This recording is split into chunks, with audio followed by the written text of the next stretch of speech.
Paper leak, लाखों छात्रों का भविष्य, देश भर में प्रदर्शन, प्रधानमंत्री का बड़ा ऐलान और फिर कुछ ही घंटों में दिल्ली हाईकोर्ट का ऐतिहासिक फैसला। इन सब के बीच एक शब्द सबसे ज्यादा चर्चा में है, फास्ट ट्रैक कोर्ट। लेकिन आखिर ये फास्ट ट्रैक कोर्ट है क्या? क्या ये आम अदालत से अलग होता है? क्या इसमें सच में जल्दी इंसाफ मिलता है या सिर्फ ये नाम का फास्ट है? अगर आपके मन में ये सवाल है तो इस वीडियो को अंत तक जरूर देखिएगा, क्योंकि आज हम फास्ट ट्रैक कोर्ट की पूरी एबीसीडी समझने वाले हैं। नमस्कार, मैं हूं ज्योति मिश्रा और आप देख रहे हैं HB decode. PM Narendra Modi ने गुरुवार को ऐलान किया कि पेपर लीक के दोषियों को सजा देने के लिए फास्ट ट्रैक कोर्ट्स बनाए जाएंगे। युवाओं के भविष्य के साथ खिलवाड़ करने वालों को बख्शा नहीं जाएगा।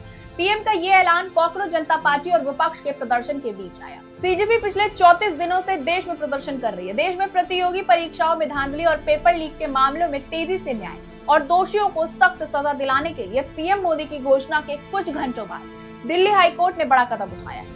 दिल्ली हाईकोर्ट ने वीरवार को नए public examination prevention of unfair means act 2024 anti cheating law के तहत दर्ज मामलों की सुनवाई के लिए देश के पहले विशेष फास्ट ट्रैक कोर्ट का गठन किया है। आपको बता दें, चीफ जस्टिस DK उपाध्याय के निर्देश पर जारी इस आदेश के बाद अब नए एंटी चीटिंग कानून के तहत दर्ज सभी लंबित मामलों को तुरंत इस नए फास्ट ट्रैक कोर्ट में ट्रांसफर कर दिया जाएगा। राउज एवेन्यू कोर्ट कॉम्प्लेक्स में बने इस विशेष कोर्ट में जस्टिस अनु ग्रोवर बालिगा को स्पेशल CBI जज के तौर पर तैनात किया गया है। अब नीट, UPSC, SSC और NTA जैसी संस्थाओं द्वारा आयोजित परीक्षाओं में धोखाधड़ी रोकने के लिए लागू इस कानून के तहत दोषियों को 5 साल तक की जेल और 10 लाख रुपए तक के जुर्माने का प्रावधान है। भारत में लगभग हर अदालतों में साल से इतने ज्यादा लंबित मामले हैं कि उनको निपटाना एक चुनौती है। इसी समस्या के समाधान के लिए फास्ट ट्रैक कोर्ट की अवधारणा सामने आई। इन विशेष अदालतों का उद्देश्य गंभीर और संवेदनशील मामलों का समयबद्ध निस्तारण करना है, ताकि पीड़िता को सालों तक न्याय का इंतजार न करना पड़े। हालांकि एक सच ये भी है कि लोगों के मन में ये आम धारणा है कि फास्ट ट्रैक कोर्ट में हर मामले की सुनवाई हो सकती है, लेकिन ऐसा नहीं है। हर मामला फास्ट ट्रैक कोर्ट में नहीं भेजा जा सकता। इन अदालतों का गठन विशेष श्रेणी के मामलों और राज्य सरकारों की आवश्यकता के अनुसार किया जाता है। अब फास्ट ट्रैक कोर्ट क्या है और इसकी शुरुआत कब हुई?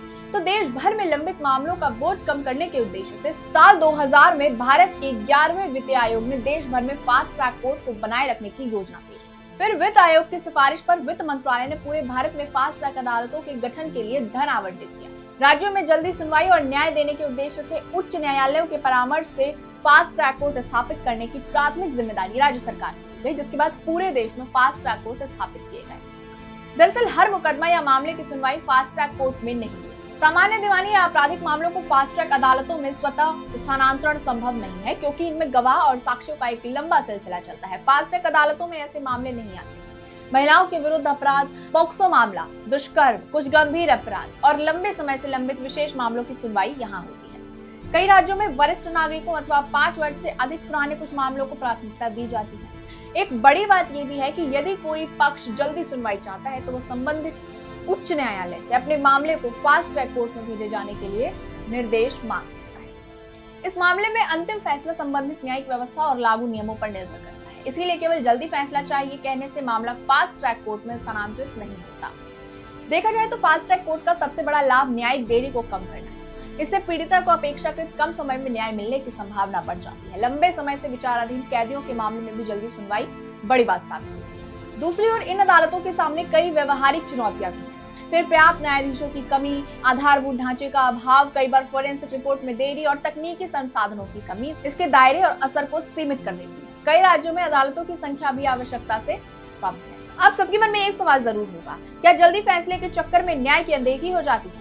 तो ऐसे मामलों में गौर करने वाली बड़ी बात यह है कि फास्ट ट्रैक कोर्ट का उद्देश्य समयबद्ध सुनवाई है, लेकिन इसका मतलब ये नहीं है कि प्रक्रिया में कानूनी मानकों से समझौता किया जाए। जल्द न्याय देने के चक्कर में न्याय की अनदेखी ना हो, इसका ध्यान रखा जाता है। इसीलिए सभी पक्षों को सुनना, साक्ष्यों का परीक्षण और निष्पक्ष निर्णय न्यायालय की प्राथमिकता जिम्मेदारी है। साथ ही साथ महिलाओं और बच्चों के विरुद्ध अपराधों के लिए कई राज्यों में अलग से फास्ट ट्रैक कोर्ट्स यानी कि FTSCs भी संचालित किए जा रहे हैं।